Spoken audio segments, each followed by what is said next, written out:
And George, if you combine the years of broadcast experience from the three announcers I spoke with earlier today, it would add up to well over a century. And while you might not recognize their names or faces, you're sure to recognize their voices.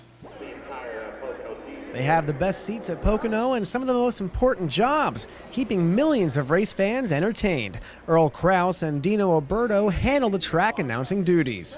I walk around the pit area, I get information on the drivers and teams, be it on the local level or right here at Pocono, because the fans in the stands, they want to know about the personalities. They want to know what the drivers do, whether they're at the top level of NASCAR or at the beginning level of their career. I like to bring that short track aspect here to the big track, and I think being able to work alongside the right people such as Earl Krause, you get to have that style, his style, you bring it all together, and it really does work out. For the last 52 years, Barney Hall's unmistakable voice has been on NASCAR fans' radios from coast to coast.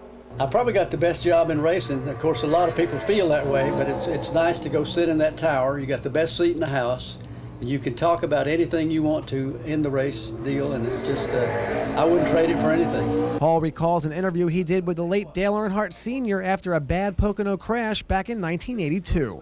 He said, I remember that I was going to wreck. I knew I was going to hit the wall pretty hard.